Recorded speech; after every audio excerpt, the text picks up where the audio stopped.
नमस्कार साथियों, स्वागत है आपका एक बार फिर से करंट अफेयर क्लास नोट्स में। दोस्तों, आपकी परीक्षा काफी नजदीक है और आपको समय आ गया है अपना करंट अफेयर मजबूत करना होगा। तो यदि आप इस पोर्शन को यानी कि आप अपने 10 नंबर पक्के करने चाहते हैं, क्योंकि आपको पता है कि जो आगामी हमारी परीक्षा है इनमें जो स्टैटिक जीके भी बन रही है वो आधुनिक स्टैटिक जीके बन रही है।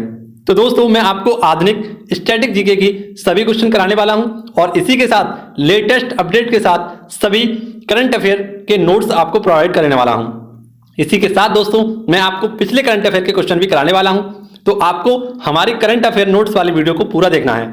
यह Kumar Gaurav current affair class notes हैं जो सीधे सीधे आपकी परीक्षा में फंसने वाले हैं। तो बस आप मेहनत कीजिए, जिस प्रकार से मैं मेहनत कर रहा हूं, आपके लिए पूरे नोट्स प्रोवाइड करा रहा हूं, एक एक बात को लिख रहा हूं और आपके लिए मेहनत कर रहा हूं। तो आप भी अपने लिए मेहनत करें और इस करंट अफेयर वीडियो को पूरा देखें और इसे चाहें तो इसके स्क्रीनशॉट ले लीजिए या नहीं चाहें तो इसको मेरे साथ नोट डाउन करते चलिए।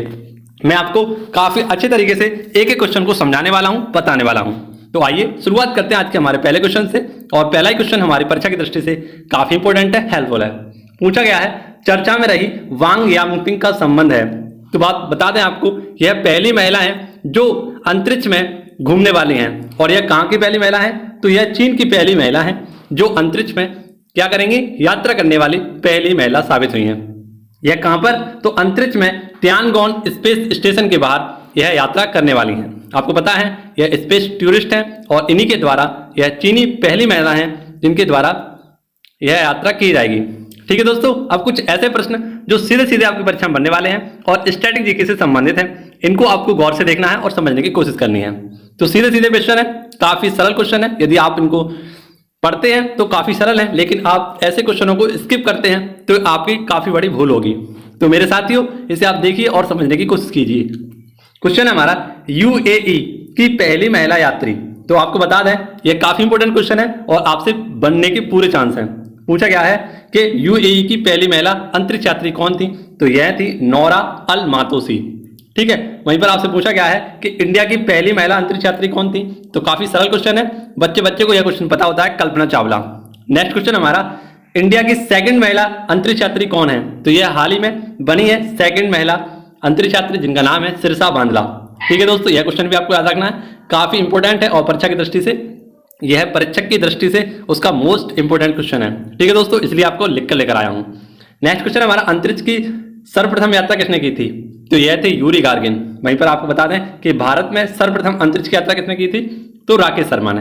वहीं पर आपको बता दें नेक्स्ट लेवल का क्वेश्चन है और हाल ही में करंट अफेयर से संबंधित भी है, भारत के पहले स्पेस टूरिस्ट कौन है? तो यह संतोष जॉर्ज, जिनका संबंध केरल से है। वहीं पर आपको बता दें लकड़ी का प्रथम सैटेलाइट, यह इसका नाम क्या है? बेजा वुडसैट। ठीक है, और यूरोपियन स्पेस एजेंसी के द्वारा इसे हाल ही में बनाया गया था। तो यूएसए से आपको रखना है यूरोपियन स्पेस एजेंसी। ठीक है दोस्तों, अब जो नेक्स्ट क्वेश्चन आने वाला है यह काफी इंपॉर्टेंट है आपकी परीक्षा की दृष्टि से और इसमें मैं आपको केरल संबंधित कुछ इंपॉर्टेंट फैक्ट बताने वाला हूं। तो इनको भी आप मेरे साथ नोट डाउन करें और लिखने की सेवा करें। ठीक है दोस्तों, आइए देखते हैं कि हरित कर्म सेना। तो हरित कर्म सेना हाल ही में केरल सरकार के द्वारा इसको लागू किया गया है, यानी ग्रीन एक्शन फोर्स। इसका मतलब क्या है और इनका कार्य क्या है? तो आपको बता दें यह क्या करेंगे, घरों से कचरे को एकत्रित करके उसमें से गीला कचरा और जो हमारा सूखा कचरा होता है उसको अलग करने का काम करेंगे।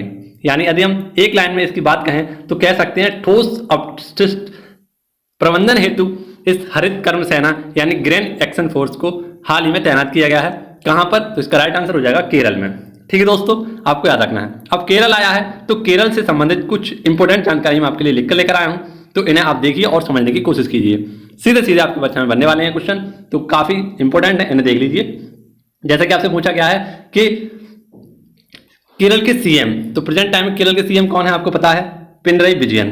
ठीक है दोस्तों, वहीं पर आपको बता दें कि राजधानी इसकी क्या है? तिरुवनंतपुरम। और लोकसभा सीटों की संख्या है 20, राज्यसभा सीटों की संख्या है 9 और विधानसभा सीटों की संख्या है 140+1। वहीं पर कुल जिलों की संख्या आपको बता दें कि केरल में कुल जिलों की संख्या कितनी है? तो वह है 14। ठीक है दोस्तों, अब नेक्स्ट क्वेश्चन नेक्स्ट लेवल का क्वेश्चन है, सीधा सीधा आपकी परीक्षा में बनने वाला है। विक्रम साराभाई स्पेस स्टेशन, तो यह भी कहां पर स्थित है? केरल में। वहीं पर आपको स्टैटिक जीके से याद रखना है कि केरल का राष्ट्रीय पक्षी कौन सा है? तो ग्रेट हॉर्नबिल। राष्ट्रीय पशु कौन सा है? हाथी। और राष्ट्रीय पेड़ कौन सा है? नारियल। और यहाँ के पहले सीएम कौन थे?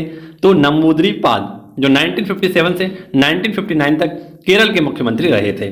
तो इतने सारे फैक्टों के साथ आपको इस क्वेश्चन को याद रखना है। आशा करता हूं आपको ये क्वेश्चन काफी पसंद आया होगा। अब जो हमारा नेक्स्ट क्वेश्चन है, क्वेश्चन नंबर 3, इसमें भी आपको कुछ स्पेशल लिस्ट लेकर आया हूं और आपको बताने वाला हूं कुछ संबंधित जानकारियां जो सीधे सीधे आपकी परीक्षा में फंसने वाली हैं, क्योंकि यह बैंक से संबंधित क्वेश्चन है और बैंक संबंधित कुछ ऐसी जानकारी मैं आपको दूंगा जो सीधे सीधे आपकी परीक्षा में फंसने वाली हैं। आप देख सकते हैं क्वेश्चन नंबर 3, और इसमें मैं आपको एसबीआई संबंधित सभी फैक्टों को एक साथ बताने वाला हूं। तो सीधे सीधे आप इसको क्वेश्चन को याद रखिए, और यदि आपका स्टेट बैंक से कोई भी क्वेश्चन बनता है तो आप उसको गलत नहीं करने वाले हैं। दोस्तों, पूछा गया है वीडियो जीवन प्रमाण पत्र सेवा शुरू की है। तो हाल ही में वीडियो जीवन प्रमाण पत्र सेवा शुरू की है किसके द्वारा? State bank of India. ठीक है दोस्तों, स्टेट बैंक ऑफ इंडिया यानी एसबीआई। अब एसबीआई आया है हमारे क्वेश्चन में, तो सबसे पहले हम समझेंगे एसबीआई को। एसबीआई की स्थापना कैसे हुई और क्या क्या प्रक्रिया रही एसबीआई की स्थापना में, मैं आपको एक एक पॉइंट लिखकर लेकर आया हूं। इसको समझने की कोशिश कीजिए। देख सकते हैं आप कि स्टेट बैंक ऑफ इंडिया। तो दोस्तों, सबसे पहले हम आपको बता दें कि सर्वप्रथम क्या हुआ था, बैंक ऑफ कलकत्ता की स्थापना हुई थी 1806 में। उसके बाद बैंक ऑफ बॉम्बे की स्थापना हुई थी 1843 में। वहीं पर आपको बता दें कि इसके बाद ही क्या हुआ था, मद्रास यानी बैंक ऑफ मद्रास की स्थापना हुई थी 1960 में, नहीं सॉरी 1860 में। ठीक दोस्तों, और इन्हीं तीनों बैंकों का विलय कर दिया गया था 1921 में। ठीक है दोस्तों, और एक बैंक बनाई गई थी जिसका नाम रखा गया इंपीरियल बैंक। क्या रखा गया उसका नाम? Imperial bank. और इसी इंपीरियल बैंक का नाम बदलकर एसबीआई रखा गया। कब? 1955 में। ठीक है दोस्तों, तो यह हमारी एसबीआई बैंक का क्या है, इतिहास है, जो सीधा सीधा आपकी परीक्षा में बनने वाला है। तो इसे आपको याद रखना है। ये जो मैंने बॉक्स में किया है यह आपको याद रखना है, सीधा सीधा आपकी परीक्षा में बनने वाला है। और प्रेजेंट टाइम में यदि हम बात करें एसबीआई के हेड कौन है, तो दिनेश खारा। ठीक है दोस्तों, अब बढ़ते हैं क्वेश्चन की ओर और क्वेश्चन को समझने की कोशिश करते हैं। तो क्वेश्चन में पूछा गया है वीडियो जीवन प्रमाण पत्र सेवा शुरू की है। तो किसके द्वारा? एसबीआई के द्वारा। किसके लिए? पेंशन भोगी अपनी वीडियो के द्वारा क्या कर सकते हैं, अपने प्रमाण पत्र दे सकते हैं और अपने जीवन जो इनका बीमा है उसको पूर्ण कर सकते हैं। ठीक है दोस्तों, अब नेक्स्ट क्वेश्चन, दो फैक्ट हैं आपके लिए कि डल झील में एटीएम की व्यवस्था किसने की है? तो यह भी एसबीआई के द्वारा की गई है जम्मू कश्मीर में। ठीक है दोस्तों, और हाल ही में आपको बता दें कि नैब ई कैश कार्ड यह भी किसके द्वारा जारी किया गया था? तो एसबीआई के द्वारा जारी किया गया था। अब हमारा जो क्वेश्चन नंबर 6 आने वाला है, यानी क्वेश्चन नंबर 4 के बाद 5 आएगा और 5 के बाद 6 क्वेश्चन जो आएगा, उसमें मैं आपको सुप्रीम कोर्ट से संबंधित जितने भी क्वेश्चन हैं उन सभी क्वेश्चनों की एक पूरी श्रृंखला लेकर आया हूं। तो इसे आपको पूरा देखना है और समझने की कोशिश करनी है। इससे पहले क्वेश्चन नंबर 4 भी आपके लिए काफी इंपॉर्टेंट है। इसके भी फैक्ट आपको सीधे सीधे परीक्षा में बनने वाले हैं। तो आइए देखते हैं और समझते हैं। क्वेश्चन है, पूछा गया है कि पहला खेलो इंडिया तीरंदाजी टूर्नामेंट। दोस्तों, गौर से पढ़िए क्वेश्चन को कि पहला तीरंदाजी खेलो इंडिया तीरंदाजी टूर्नामेंट 2021 का आयोजन कहां पर किया गया है? तो सबसे पहले इसका आंसर हम देख लेते हैं। इसका आयोजन कहां पर किया जाएगा? तो सोनीपत हरियाणा में इसका आयोजन किया गया था। ठीक है दोस्तों, और इसमें टॉप स्थान पर कौन सा राज्य रहा था? तो हरियाणा इसमें टॉप राज्य पर रहा था। तो यह तो हमारा क्वेश्चन हो गया। अब कुछ संबंधित फैक्ट जो इस क्वेश्चन से संबंधित है, सीधे सीधे आपके परीक्षा में बनने वाले हैं और काफी इंपॉर्टेंट है। तो इन्हें भी आप एक बार देख लीजिए और समझने की कोशिश कीजिए। तो देखते हैं सबसे पहले हमारा पहला फैक्ट, भारतीय तीरंदाजी संघ के अध्यक्ष कौन है? तो अर्जुन मुंडा। ठीक है दोस्तों, जो प्रेजेंट टाइम में कौन है? तो आपको बता दें जनजाति मंत्रालय के मंत्री हैं। वहीं पर आपको बता दें कि 4th खेलो इंडिया गेम्स यह कहां पर? तो पंचकुला हरियाणा में होने वाले हैं। वहीं पर आपको याद रखना है खेलो इंडिया विंटर गेम्स यह गुलमर्ग जम्मू कश्मीर में हुए थे। वहीं पर 2nd खेलो इंडिया यूनिवर्सिटी गेम यह कहां पर हुए थे? कर्नाटक में। वहीं पर आपको नेक्स्ट और काफी इंपोर्टेंट आइस हॉकी चैंपियनशिप यह कहां पर हुई थी? लद्दाख में। और इसमें टॉप किसने किया था? तो आईटीबीपी ने। किसने? आईटीबीपी के द्वारा इसमें टॉप किया गया था। क्वेश्चन नंबर 5 की ओर चलते हैं। क्वेश्चन नंबर 5 भी आपकी परीक्षा की दृष्टि से काफी इंपॉर्टेंट है। क्वेश्चन नंबर 5, इसमें आपसे हम चर्चा करेंगे अफगानिस्तान। ठीक है दोस्तों, अफगानिस्तान। जी हाँ दोस्तों, यह है अफगानिस्तान। तो देख सकते हैं आप अफगानिस्तान। क्वेश्चन नंबर 5 में पूछा गया है कि अफगानिस्तान पर दिल्ली क्षेत्रीय सुरक्षा वार्ता की मेजबानी किसने की है? तो हाल ही में इसकी अध्यक्षता किसने की है? भारत ने। ठीक है दोस्तों, और भारत में भी इसके हेड कौन रहे थे? अजीत डोभाल। ठीक है, जो नेशनल सिक्योरिटी अलायंस के कौन है? प्रेजेंट टाइम में हेड हैं। इनके द्वारा इसकी अध्यक्षता की गई थी, इसके हेड थे। तो इसमें क्षेत्रीय वार्ता सुरक्षा वार्ता हुई थी। इसमें 2 महत्वपूर्ण बिंदुओं पर चर्चा की गई थी, एक अफगानिस्तान की शांति पर और भारत की दोहरी शांति पर। इस सुरक्षा वार्ता पर बात की गई थी। ठीक है, तो सिंपल सा क्वेश्चन है, आपको याद रखना है। अब नेक्स्ट हम क्वेश्चन नंबर 6 देखते हैं और इसमें मैं आपको प्रमुख फैक्ट कराने वाला हूं, तो आपको बहुत ही पेशेंस के साथ इस क्वेश्चन को देखना है और समझने की कोशिश करनी है। देख सकते हैं आप कि प्रतिवर्ष राष्ट्रीय विधिक सेवा दिवस कब मनाते हैं। तो आपको बता दें कि प्रतिवर्ष वार्षिक विधिक सेवा दिवस कब मनाते हैं, 9 नवंबर को।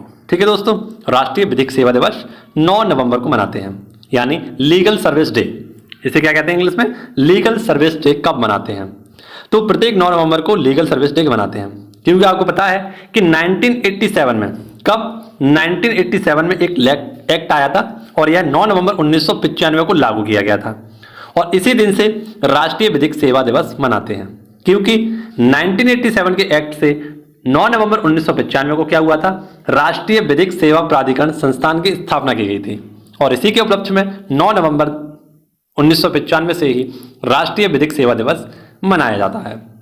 अब बात करें कि प्रेजेंट टाइम में इसके हेड कौन है, तो आपको बता दें हमेशा जो हमारा राष्ट्रीय विधिक सेवा प्राधिकरण संस्था है, इसके हेड हमेशा कौन रहते हैं, भारत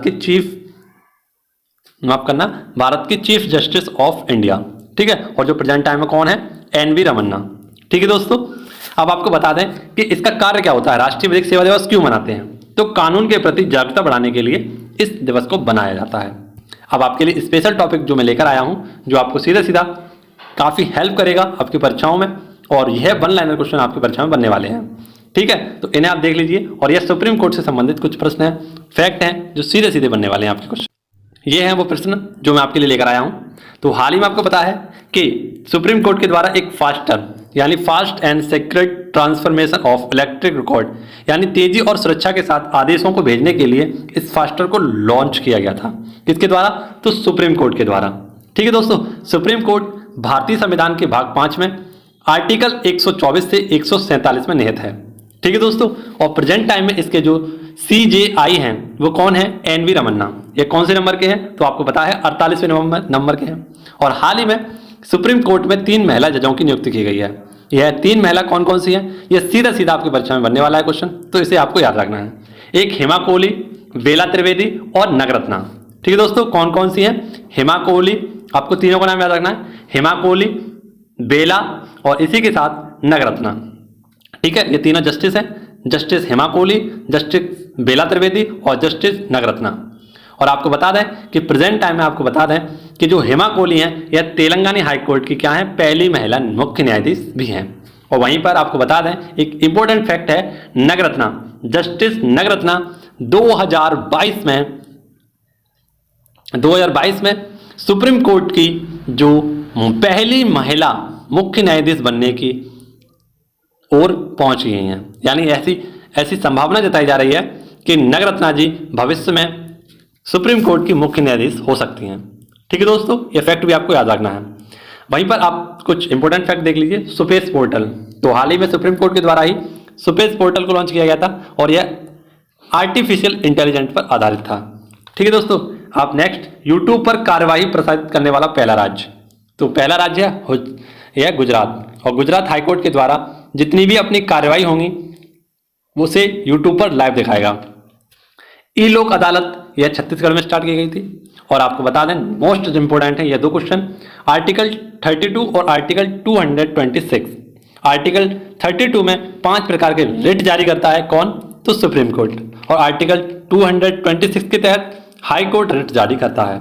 ठीक है, तो इतने सारे फैक्ट आपको इस क्वेश्चन से याद रखने थे। पढ़ेंगे नेक्स्ट क्वेश्चन की ओर, क्वेश्चन नंबर 7। यह भी आपकी परीक्षा की दृष्टि से काफी इंपॉर्टेंट है। क्वेश्चन नंबर 7 आप देख सकते हैं, उसमें पूछा गया है कि यूनेस्को क्रिएटिव सिटीज नेटवर्क 2021 में शामिल शहर। तो आपको बता दें कि हाल ही में यूनेस्को क्रिएटिव सिटीज नेटवर्क 2021 में भारत का 6ठा राज्य शामिल कर लिया गया है और इस 6ठे राज्य का नाम है श्रीनगर। और यह किस क्षेत्र में, तो शिल्प और लोक कला क्षेत्र में इसे शामिल किया गया है। ठीक है दोस्तों, इससे पहले 5 शहर और थे, इनके नाम मैं आपके लिए लिखकर लेकर आया हूं, इन्हें आपको देखना है। जैसे कि आप देख सकते हैं जयपुर 2015 में, वाराणसी 2015 में, चेन्नई 2017 में, मुंबई 2019 में और हैदराबाद, यह किसके लिए, तो खाने पीने की यानी बिरयानी की पाक कला के लिए इसे 2019 में शामिल किया गया था। ठीक है, क्वेश्चन नंबर 8 की ओर बढ़ते हैं और इसे भी आपको देखना है, समझना है। क्वेश्चन नंबर 8, ठीक है, इनफेलेटेबल मिसाइल डिटेक्शन सिस्टम का परीक्षण किया गया है? तो हाल ही में आपको बता दें कि इन्फेटेबल मिसाइल डिटेक्शन सिस्टम का परीक्षण किसने किया है? तो इजराइल ने। और इजराइल के द्वारा ही क्या किया गया है? इस डिटेक्शन सिस्टम का परीक्षण इसलिए किया गया है क्योंकि ये पता लगा के कि ऊंचाई पर स्थित खतरे की भी पता लगा सकें। ठीक है, और इसमें किसका? तो आपको बता दें आयरन डोम पद्धति द्वारा इसका क्या होगा? इसे ध्वस्त कर दिया जाएगा। ठीक है दोस्तों, अब कुछ इजराइल से संबंधित कुछ प्रश्न हैं आपके लिए, जैसे कि पीएम और यहाँ के प्रेजेंट टाइम में प्रेसिडेंट कौन कौन है? तो पीएम यहाँ के प्रेजेंट टाइम में है नेफ्ताली बेनेट और यहाँ के प्रेजेंट टाइम में राष्ट्रपति हैं इसाक हर्जोग। यहाँ की संसद का नाम है नेसेड। और दो कुछ डिफेंस से संबंधित क्वेश्चन है। आईएनएस ध्रुव, तो यह क्या है? पहला उपग्रह मिसाइल ट्रैकिंग जहाज है। और यहाँ की मस्जिद का नाम क्या है? अल अक्सा मस्जिद, जो कि जेरूसलम में स्थित है। ठीक है दोस्तों, आपको याद रखना है। क्वेश्चन नंबर 9 को देखते हैं और इसमें आपके लिए सभी इंपोर्टेंट इंडेक्स लेकर आया हूँ जो सीधे सीधे आपके परीक्षा में बनने वाले हैं। तो दोस्तों इस क्वेश्चन को तो आप पूरा देखना है, अंत तक देखना है।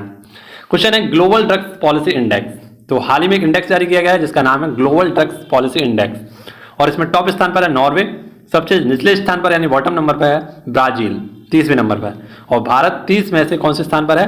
18वें नंबर पर। ठीक है दोस्तों, तो भारत की रैंक आपको याद रखनी है और टॉप वाली रैंक याद रखनी है क्योंकि आपकी परीक्षा आगामी परीक्षा है और इसमें यह क्वेश्चन बनने वाला है। और आगामी परीक्षाओं को और भी ज़्यादा मजबूत करने के लिए अब आपको देखना है टॉप इंडेक्स प्रश्न जो सीधे सीधे आपकी परीक्षा में बनने वाले हैं। ठीक है दोस्तों, तो इन्हें आप नोट डाउन कर लीजिए और देख लीजिए एक बार कि कौन से इंडेक्स में भारत की कौन सी रैंक है। ठीक है, मैंने आपको सभी रैंक और इंडेक्स की सूचकांक जारी करने के लिए लिख दिए हैं। ठीक है, तो इनका आप एक लिस्ट बना लीजिए जिस प्रकार से मैंने लिस्ट बनाई है, इस प्रकार से आप इनकी लिस्ट बनाइए और अपने कॉपी में नोट डाउन कर लीजिए। ठीक है, आपको काफ़ी हेल्पफुल होंगे, तो देख लीजिए और इनकी स्क्रीनशॉट बना लीजिए। ठीक है दोस्तों, अब बढ़ते हैं नेक्स्ट क्वेश्चन की ओर, क्वेश्चन नंबर 10 की ओर। Question number 10, Goa maritime conclave यानी जीएमसी का कौन सा संस्करण है? तो हाल ही में आपको बता दें कि गोवा मैरीटाइम कॉनक्लेव इसका 3rd संस्करण हो चुका है, यानी इसका आयोजन हो चुका है। ठीक है दोस्तों, और इसका आयोजन कहाँ पर हुआ था? तो गोवा में। कब से कब तक? तो 7 से 9 नवंबर के मध्य में इसका आयोजन किया गया था। और इसमें हेड किसने की थी? तो एडमिरल करमवीर सिंह ने इसके द्वारा इनका हेड किया गया था। किसके लिए हुआ था ये मैरीटाइम? तो आपको बता दें समुद्री सुरक्षा को बढ़ावा देने के लिए इस गोवा मैरीटाइम कॉनक्लेव का संस्करण जारी किया गया था और ये इसका 3रा संस्करण था। ज़्यादा इंपॉर्टेंट क्वेश्चन नहीं है, आप देख सकते हैं नेक्स्ट क्वेश्चन को। अब कुछ संबंधित प्रश्न जो गोवा से संबंधित है। रेबीज मुक्त पहला भारत का राज्य कौन सा है? ये भी गोवा है। हर घर जल वाला पहला राज्य कौन है? गोवा है। और अंतर्राष्ट्रीय भारतीय फिल्म संस्करण इसका आयोजन भी कहाँ पर हुआ था? तो गोवा में हुआ था। आज का हमारा फूलपत्ती वाला सवाल है जिसका आंसर आपको कमेंट बॉक्स में बताना है, और जो भी इसका आंसर पहले देगा मुझे कमेंट बॉक्स में उसका मैं अगली वीडियो में नाम लेने वाला हूँ। ठीक है दोस्तों, तो क्वेश्चन हमारा पूछा गया है कि 18 अक्टूबर को कौन सा केंद्र शासित प्रदेश लद्दाख का निवास प्रमाण पत्र प्राप्त करने वाली पहली महिला बन गई हैं? तो इन चारों में से किसी एक का आंसर आपको देना है। यह फूलपत्ती वाला जो सवाल है यह काफी इंपॉर्टेंट सवाल है। ठीक है दोस्तों, कभी कभी तो फूलपत्ती वाले जो हमारे सर हैं इनके पूरे क्वेश्चन फूलपत्ती वाले सवाल से ही बच जाते हैं। ठीक है, तो काफी इंपॉर्टेंट है, इसका आंसर आपको देना है। इसी के साथ यदि आपने हमारे टेलीग्राम चैनल मनमोहन क्लासेस को ज्वाइन नहीं किया है तो उसे ज्वाइन कर लीजिए, जहां पर आपको इन वीडियो के सभी पीडीएफ प्रोवाइड कराई जाती हैं। ठीक है दोस्तों, अब आपसे विदा चाहेंगे, मिलेंगे आपसे नेक्स्ट वीडियो में। तब तक के लिए आप घर पर रहें, सुरक्षित रहें और व्यस्त रहें। धन्यवाद। जय हिंद, जय भारत।